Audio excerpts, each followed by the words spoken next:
If there was one moment in my life I wished I could erase from the universe, it was that Tuesday night in early September when I looked down at my phone screen and realized the message, "The neighbor lady is really attractive. Every time she wears that gray sweater, I can't think about anything else." Hadn't been sent to my best friend Derek. It had been sent to the woman I had just described. My name is Ryan Callahan, 26 years old, white, living in the small town of Maple Ridge, Oregon.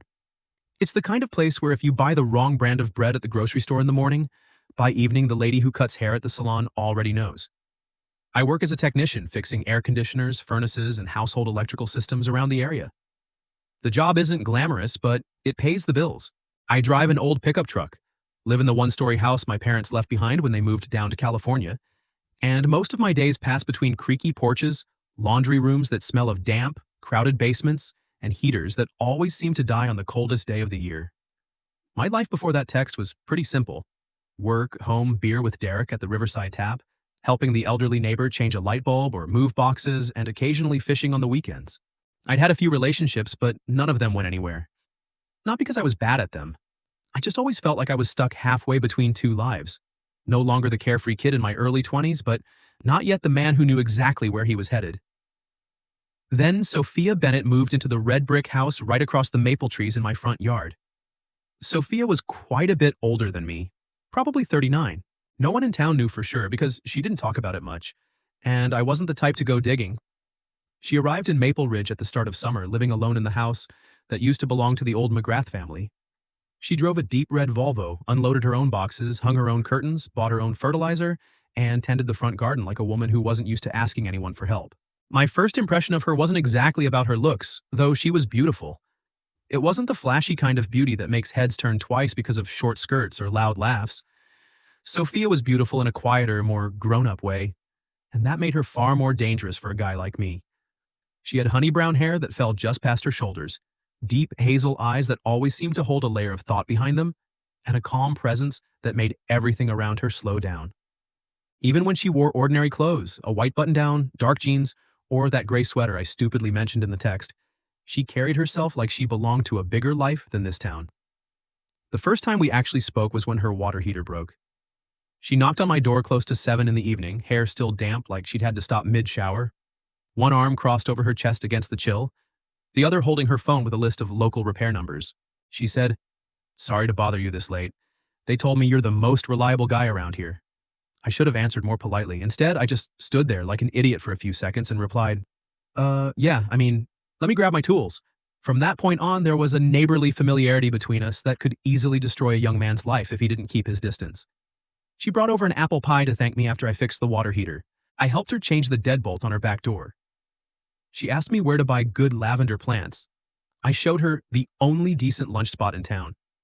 One afternoon, I was mowing the lawn, looked up, and saw her reading on her front porch. And just that sight was enough to throw my whole day off its axis. I knew I was attracted to her early on, but it was the kind of attraction you try to keep a lid on because you know too many things don't add up. Sophia was older. She had the poise of someone who had lived in bigger places. She clearly wasn't the type of woman who would look at the guy next door more than a decade younger and think, yeah, this is a solid adult choice. And most important, Maple Ridge was the kind of town that could turn one extra long glance into 3 months of gossip. So I kept it in my head. Until that Tuesday night. I'd just gotten home from work, sweat still sticking to the back of my neck, sitting at the kitchen counter texting Derek like I always did. I meant to write, "The neighbor lady is really attractive. Every time she wears that gray sweater, I can't think about anything else. I'm gonna have to move." I typed fast, hit send, then looked up because my phone buzzed. It wasn't the chat with Derek, it was a reply from Sophia Bennett. "Oh, so that gray sweater has that kind of power, does it?" I stared at the screen like it was a death sentence, all the blood drained from my body. I opened the chat again, praying it was some technological joke. It wasn't. My message sat there, right under her name, clear as a knife cut. I called Derek immediately. "You're gonna laugh, but don't laugh yet." He was already laughing before I finished the story. "I swear, Ryan, your life finally got interesting." "Interesting my ass. I'm gonna have to leave town. Or you're gonna get a date." "I'm serious." "I'm serious too. What are you gonna do?" I didn't know. I had never felt this stupid in my entire life. I typed 3 different apologies and deleted them. Typed again. deleted again. In the end, I only managed to send, "Sorry, that was meant for a friend. It was extremely inappropriate. You can just pretend I'm dead." 5 minutes passed, 10, 15. Then my phone buzzed. I don't make a habit of pretending my neighbors are dead. "But if you're still alive tomorrow morning, could you come over and help with the lawnmower?" 8:30. I sat frozen, staring at the screen. No yelling, no order to stay away, no cold shutdown. Just a calm message that was somehow more terrifying. Derek texted again, "If you're not dead tomorrow, you better tell me everything." That night I barely slept. I lay there staring at the ceiling, replaying every smile Sophia had ever given me, every time she stood on her porch in that gray sweater, every calm answer she had offered. I tried to guess whether she was angry, amused, annoyed, or simply playing some adult game with the idiot kid next door. But what confused me most was this simple truth. Deep down behind all the panic, I wasn't only afraid of being hated. I was also hoping. And it was that hope that made me feel truly dangerous. The next morning, I went over to Sophia's house at exactly 8:28 with an empty stomach, cold hands, and the feeling that I was about to walk into a closed-door trial. She was standing in the backyard, bent over the dead lawnmower in the middle of grass that came up to her ankles. She was wearing jeans that hugged her legs, brown boots, and yes, that gray sweater. I wanted to dig a hole and bury myself right next to the hydrangea bed. Sophia looked up when she heard my footsteps. The corner of her mouth twitched, not quite a smile, but close enough to make my stomach flip. "You're still alive," she said. "Temporarily," I answered. "Impressive." I wiped my hands on my jeans. "About the text last night. Ryan." "Yes?" "If you apologize one more time before you look at this mower, I'm going to charge you for a therapy session." I looked at her. She looked back so calm that I didn't know how to stand there without feeling like an idiot. "Okay," I said. "I'll look at the mower first." The lawnmower problem was stupidly simple. The fuel line was clogged, the spark plug was dirty, and the pull cord was a little stuck. But I dragged out the repair for nearly 20 minutes just to avoid facing the real issue. Sophia stood on the porch holding a cup of coffee, occasionally asking a question, just enough to let me know she wasn't as tense as I was. "Do you always work this quietly?" she asked. "Depends. On what?" "On whether I just sent an inappropriate text to the wrong person." This time she laughed out loud. Not loud, but enough to make me look up. "You know," she said, "I kind of guessed that you liked me at least a little." I almost dropped the screwdriver. "You what?" Sophia took a sip of her coffee. "You're not very subtle. And you still let me come over to fix things?" "Yeah." "Why?" She tilted her head and looked at me. "Because being liked isn't always a bad thing." That sentence made the whole yard go quiet for a second. I stood up slowly. "So, you're not upset?" Sophia was silent for a few seconds, as if weighing whether to answer honestly. Finally she said, "I'm upset that you sent it by mistake, not that you find me attractive."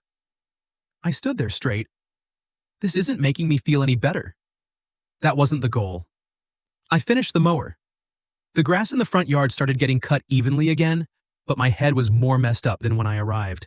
Before I left, Sophia set her cup down on the porch and said as casually as if she was asking about the weather, "On Friday night, I have to go to a fundraiser at the town library. I hate going alone." I looked at her. She looked back. "Is this how grown-ups ask someone out?" I asked. "No," Sophia answered. "This is how I see if you have the courage to stand being looked at with me for a few hours." "Sounds romantic. Are you coming?" I knew I should stop. The smart thing was to stop, but instead I said, "Yes." That Friday evening was when I realized everything wasn't just hard because of the age difference or the town's eyes. It was because Sophia's world was truly different from mine. The town library was small, but the fundraiser drew all the people who liked to pretend they were more cultured than they really were about books. Sophia walked in wearing a navy blue dress that reached past her knees, a cream coat, her hair in a low bun at the nape of her neck. She wasn't showing any skin, but I swear every eye in the room was drawn to her in a way that made me both proud and jealous. And then I understood one more thing. Sophia was no stranger to being looked at. She moved through the crowd with a practiced calm. She smiled just enough. She dodged curious questions with polite answers. She never let anyone get too close. She never let anyone really touch her. Near the end of the night, a man approached us. Tall, slick hair, around mid-40s, wearing a suit that was a little too formal for Maple Ridge. His smile had something slippery that made me hate him instantly. Sophia. She stiffened just slightly. If I hadn't been standing close enough, I would have missed it. Victor, she replied. He turned to me. And this is Ryan Callahan, my neighbor. Victor smiled the way older men do when they size up younger men and automatically think they're a few rungs higher. Victor Lang. We used to work together in Nashville. Sophia sipped her wine like she very much wanted this conversation to end soon. But Victor wouldn't leave. He asked a string of questions that sounded polite but were full of hidden meaning. What I did for a living. How long I'd been here. Whether I often attended events like this. Then he leaned in and said to Sophia in a voice low enough to sound intimate but loud enough for me to hear clearly, "You really do still know how to surprise people." I didn't miss the way Sophia's jaw tightened. On the drive home, I asked, "Who was that really?" Sophia looked out the window for a long moment before answering. "My ex." I stayed quiet. "How long ago?" I asked. "Almost 3 years." "Was the breakup clean?" She gave a bitter little laugh. "If you call a man telling me I was too much to introduce to his family clean, then yes, it was very clean." I gripped the steering wheel tighter. Sophia turned and saw the anger on my face, and for the first time that night her voice softened. "Ryan, don't." "Why not?" "Because I don't want you starting to hate people on my behalf." I pulled up in front of her house but didn't turn the engine off right away. "Was he the reason you left Nashville?" I asked. Sophia didn't answer directly. She only said, "There are cities that wear you out in ways a small town could never understand." I stayed too long. She opened the car door, but before she stepped out, she turned back. "Thank you for tonight. Is that all? What else do you want?" I looked at her. The porch light caught one side of her face and made every line of her look both soft and distant. "At least admit I didn't run away when everyone was staring." Sophia smiled. "True, you didn't run." Then she leaned down and kissed me very lightly on the cheek. It was only a short touch, warm, smelling of wine and clean perfume. "Good night, Ryan." When she went inside, I sat in the truck for another 5 minutes, hands still on the wheel while my brain went completely blank. I had kissed women before. I had dated. I had liked people. But never had one light kiss on the cheek made my whole body feel like it had just been thrown into a different life. And the worst part was that I was starting to understand Sophia Bennett was no longer just the attractive neighbor lady. She was becoming something that could really make me lose control. I stepped into her life and started seeing the cracks she always hid so well. After that night at the library, everything between Sophia and me changed in a way neither of us named right away, but both of us understood. We started texting each other more often. Not the obvious flirting kind, but simple everyday stuff, like, "Do you know where to buy rosemary plants that actually stay alive?" "My heater is making a noise like it might explode." "The rain is heavy." "Watch the roads," and "I left banana bread on your porch." Leaving sweets and then running away is psychological warfare, right? There were nights when I'd come home from fixing a furnace and see her sitting on her front porch with a hot cup of tea, hair down, legs curled under her, on the wicker chair looking like the whole street had gone quiet just because she was there. Those times I'd find an excuse to walk over, ask how Mabel was doing, or return an empty box. And then we'd talk, sometimes 10 minutes, sometimes an hour. I learned Sophia had been the communications director for an arts foundation in Nashville. She left not just because of Victor, but because of years spent in an environment that demanded she be beautiful in exactly the right way, speak at exactly the right time, show up at exactly the right places, and always be pleasant to men who thought they had the right to decide a woman's worth. I learned she got so tired that one morning, she woke up, looked in the mirror, and no longer wanted to be the person that city needed you moved to Maple Ridge. She told me one evening because I thought a small town would be quieter. "Too bad," I replied, because here people use the quiet to listen to everyone else's life more clearly. Sophia laughed. "Exactly," she said. But in those same evenings, I started seeing the dark spots she hid so well. She hated anyone touching her phone. She always locked the door twice. If a strange car drove slowly down the street, she unconsciously turned her face to watch it, until it disappeared. One night, we were cooking pasta in her kitchen. Her phone lit up with Victor's name. She didn't answer, but her whole body went tight like a wire. I saw it. She saw that I saw it, but she only flipped the phone over and said, "It's nothing." I didn't push. Even though inside I knew it was definitely something. Everything exploded at the end of October when Maple Ridge held its fall fair in the town square. It was the kind of event where the whole town came out, kids running with caramel apples, adults pretending they only came for the baked goods, but really to see who was with. Who Sophia said she didn't want to go. I said, "Then we have to go even more." She asked, "Is this some dumb guy reason?" I said, "Yeah, the good kind of dumb in the end. She wore a brown leather jacket, a plum-colored knit dress, and low boots. I wore a plaid shirt and my old denim jacket. We walked past booths of fresh pies, apple butter handmade candles, and local cheese, and I realized a lot of people were staring. Not the surprised kind anymore, but the it's true kind. Sophia pretended not to notice. I started getting irritated by the time we reached the hot spiced cider stand. Mrs. Marjorie Bell, the woman who could turn a single frown into a full moral lecture, looked at us and smiled. Celeste, you found a date awfully fast. I spoke before Sophia could answer. Mrs. Marjorie, if you're turning hot cider into acid, at least put up a warning sign. A few people around us chuckled. Mrs. Marjorie turned red and walked away. Sophia looked at me half amused, half annoyed. You didn't have to do that. I wanted to.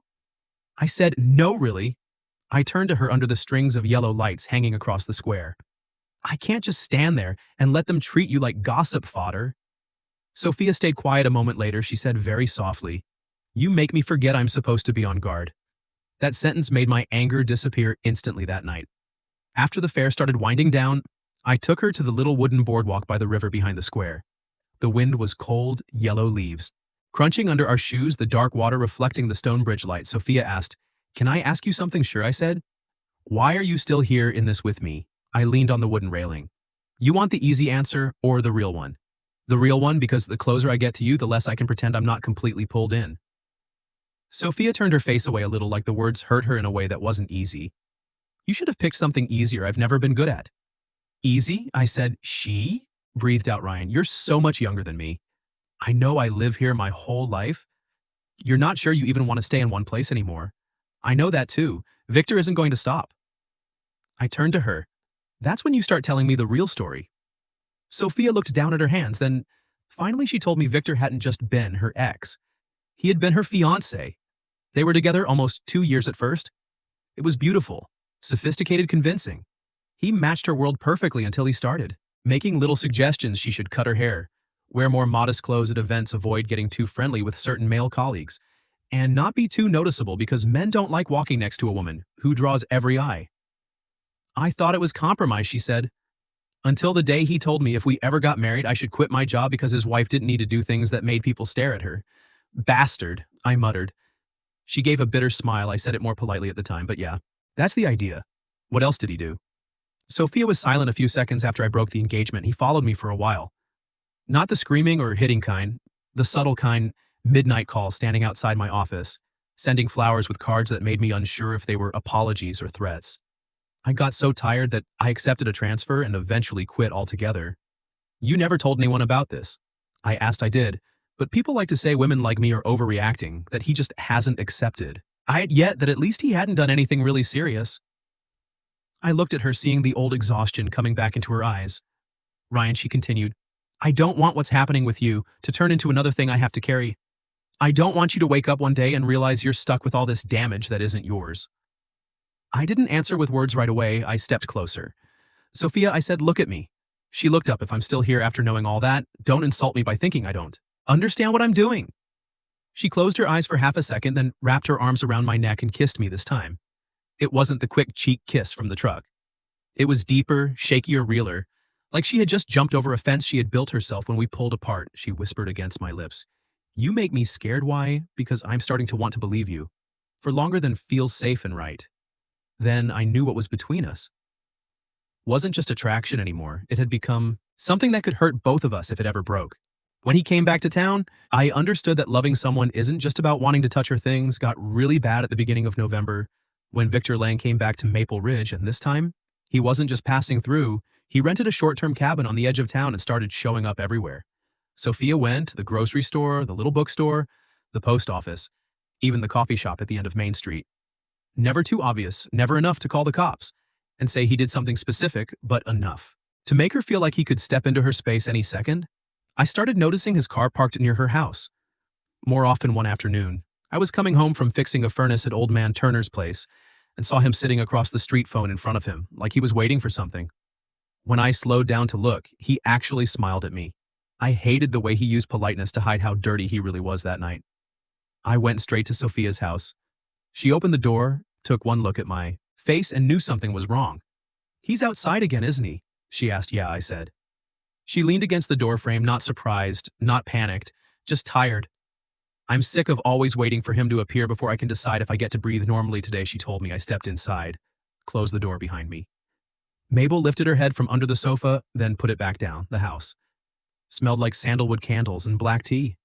The scent of Sophia that had been sticking to my jacket more than machine oil lately. Have you thought about a restraining order? I asked. The lawyer in Nashville said without clearer proof.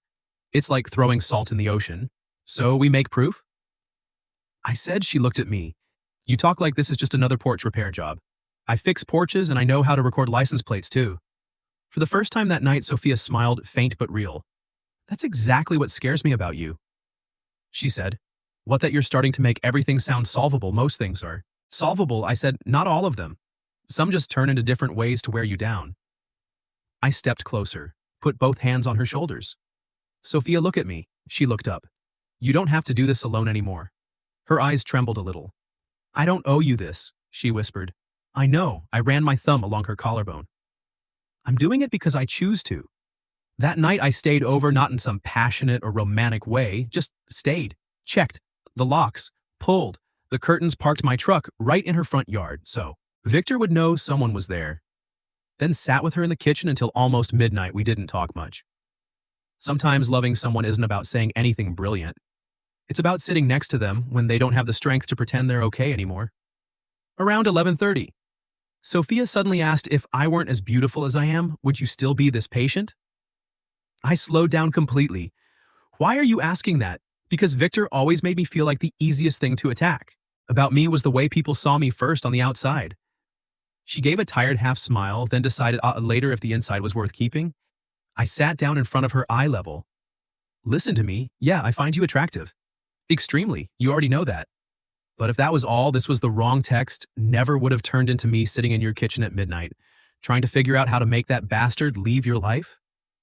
Sophia stared at me without blinking. Then what are you sitting here for? Because it's you, I said straight, because of the way you read on the porch and let your tea go cold because you make pasta spicier than it needs to be. And still swear. The recipe is right because you ask about my mom. Like you really care because you always try to act stronger than you feel. Because you're so strong that half the time, I just want to hold you and tell you to stop carrying everything alone. She closed her eyes and the first tear slid down her cheek. I wiped it with my thumb. Don't, she whispered. Don't what? Don't make me want to believe you even deeper too late? I said. Sophia laughed through the tears, then pulled me close, rested her forehead against my chest. That was the moment I understood loving someone isn't just about wanting to kiss her, sleep next to her, or hold her hand in town. It's about wanting to take some of the weight off her shoulders that she's been carrying alone the next morning. I installed cameras on her porch in the afternoon. Derek helped me run Victor's plates through a guy he knew at the garage 3 days later. We had enough pictures of him parked outside her house too many times, plus old messages from Nashville and a voicemail he left the night before. That sounded like a threat wrapped in polite words. Sophia's lawyer started moving fast. Once we had real evidence, Victor tried one last time. He blocked us in the parking lot behind the bookstore on a Saturday afternoon. When Sophia and I had just bought some Christmas decorations, he stepped out of his black sedan, coat collar up, face no longer smooth but twisted with frustration. You're blowing this way out of proportion, he told her. Sophia set the bags down, shoulders straight. You're stalking me. I just wanted to talk. I told you no. Victor looked at me. You really think you understand her kid? How long have you known her? She's more trouble than you think. I stepped half a step forward. That doesn't make me go anywhere, he smirked. Young guys like you always think they're the exception. Sophia spoke before I could, her voice ice cold. No, your mistake was always thinking you were the center of the story that made Victor's face change. I won't leave just because you found some neighbor kid to hide behind. I heard Sophia draw in a sharp breath like the words hit the oldest wound, and right then I understood if I let him keep defining her with that tone, everything I had told her for months would mean nothing. I spoke each word clear. Mr. Lang, she doesn't need me to back her up. She just chose not to stand alone. Anymore, that's the difference from what you did.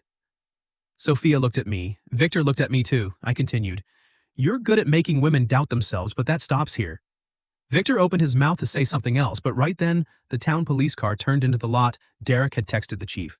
The second he saw Victor circling the street again, combined with the legal paperwork Sophia's lawyer had just filed. This time, he had nowhere left to hide behind fake politeness when Victor was told to leave the area and warned about the temporary restraining order. Sophia stood so still I thought she might freeze. Only when his car disappeared did she turn to me. Her eyes held no more guards, no more caution, no more fear that I would change my mind, just Quiet, stunned disbelief. You really stayed? She said softly. I touched her face. I told you I would. And for the first time since I met her, Sophia kissed me right there in broad daylight, in the parking lot behind the bookstore, not caring who saw. The stupidest wrong. Text of my life turned out to be the best thing I ever did after Victor was forced to leave Maple Ridge for good. And Sophia's lawyer finished the long-term restraining order. The town got bored with our story faster than I expected, not because people suddenly became kinder, but because that's how Maple Ridge works when a story stops giving them fresh drama to chew on. They move on to the next one. For me and Sophia, things didn't turn into a fairy tale overnight. She still jumped at late-night phone buzzes. I still caught myself wondering if the age gap would eventually make her tired of this small town. She still apologized for things that weren't her fault, and I still hid when I was exhausted. Like men aren't allowed to admit it, but we started learning each other in the real way. Sophia left her toothbrush at my place. I kept a small set of tools in her garage. She sat with me at night marking up my rough sketches when I talked about opening my own woodworking shop. Drove her back to Nashville to pick up the last boxes from her old apartment and stood like a silent guard in the hallway every time she needed a minute to breathe. We began having the kind of evenings that felt almost too ordinary to be real. Buying groceries at the town market, arguing over which cereal was worth the money. Watching old movies on the couch, falling asleep halfway through and waking up at 3 in the morning to check the locks. Sometimes I still teased her. All of this started because of that gray sweater, and Sophia would roll her eyes and say, and because of a man who didn't know how to text the right person. Then she would kiss me just to shut me up by early December. Maple Ridge held its Christmas tree lighting in the square. Sophia asked if I wanted to go in that casual way that really meant she was asking for a lot more. This would be our first time standing together in public after Victor. After all the stares, after every rumor. I said yes that night. The air was so cold. Our breath turned white. Sophia wore a long camel coat, a cream scarf, and her hair loose over her shoulders. I wore my dad's old overcoat that was a little too big, but she said it made me look like someone you could actually trust. We walked through the square hand in hand, not hiding, not dodging. I saw a few glances, heard a couple whispers, but what I remember most wasn't the people. It was the way Sophia squeezed my hand. Once, then let it relax like she was reminding herself she didn't have to let go anymore. When the big tree in the middle of the square lit up, everyone clapped, kids yelled, the high school band played off-key, and I stood there, next to the woman 12 years older than me, thinking that happiness doesn't always have to be loud. Sometimes it's just the person who stays beside you in the same place that used to make her want to disappear after that night. I started thinking seriously not about marriage right away, but about something closer and more honest. Sophia still lived across the street, and I still lived in my house. We slept at each other's places more often than alone, but there was still this floating space. Neither of us wanted to name yet. I understood why when you've lost control of your life. Before you become careful about handing someone a key. So instead of asking with words, I did what I do best. I cleared out the small front room that used to be my mom's sewing space. I painted the walls a warm, off-white, built a bookshelf right under the window. Installed a soft reading lamp, pulled in the exact armchair Sophia always curled up in at her house, on the little wooden tray. I set out her favorite black tea and a jar of dried lavender in the top drawer of the small cabinet I made. I placed a single house key. I didn't make it a candlelight dinner. I just cooked my usual beef stew. Invited her over, and after we ate, I said, "There's something I want to show you." Sophia followed me down the hallway. When I opened the door, she stopped completely. I will remember the look on her face for the rest of my life. Not because she cried right away, but because she stared at that room like it was a future she had never let herself believe someone would prepare for her. Ryan, she breathed my name very softly. I know you need your own space, I told her. I know there are days you want to be close to me but still have a place that's just yours, so here it is. And if you want, I don't want you just visiting anymore. Sophia turned to me, her eyes already wet. You're asking me to move in. I'm asking you to have a home here. I smiled. Not temporary, not convenient, but because I want my life to count you as part of the default setting. She closed her eyes for a second, then opened them. If I do this, there's no safe way to step back anymore, too late, I said. Sophia laughed through her tears, the kind of laugh mixed with crying that I loved.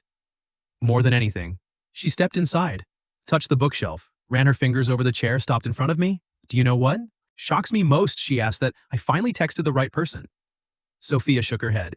No, it's that a man so much younger than me living in this town that never stops watching is the first person who ever made me feel like I don't have to shrink myself to be loved. I swallowed hard. Sophia, I started, but she put her hand on my chest. No, let me finish. That text should have made me angry, should have made me build higher walls, should have ruined everything. She smiled softly, and yet it became the first moment. Someone looked at me with desire that didn't come with judgment or ownership, or making me feel like I was just a pretty thing. I pulled her close by the waist. At the time, I just thought I was the biggest idiot alive. She answered, "You were an idiot, but the kind of idiot my life needed." Then she kissed me slow, deep, warm enough that every last bit of tension left in me melted. When she pulled back, she whispered against my lips, "I'll move in." "Yeah," I said, "but on one condition." "What, that you?" Never let me forget this. All started with the stupidest text I ever sent. "I swear, I'll tell that story at the wedding if you ever dare." She laughed out loud. "Wedding, huh? You think I built this whole room just to date casually?" She stayed quiet for a second. Then her eyes went soft. "Then maybe I should keep that gray sweater after all." Outside the window, the first snow of the season started falling lightly on the streetlights in the old house my parents left me. The woman who once made me so embarrassed, I wanted to vanish from the earth, was now standing in my arms, smiling through tears and agreeing to stay. If anyone ever asked me what the best thing I ever did in my life was, I wouldn't talk about the times I fixed roofs before storms, or the day I chose to stay in Maple Ridge to take care of my mom after dad passed. I would talk about the day I sent that text by mistake. Because sometimes the dumbest mistake you ever make turns out to be the door that slides open at exactly the right moment. And that night when Sophia took the house key from my hand, I knew one thing for sure. I hadn't just proved that the attractive neighbor lady could like me back. I had proved to myself that some people walk into your life through the clumsiest accident and end up being the one thing that finally makes everything feel right.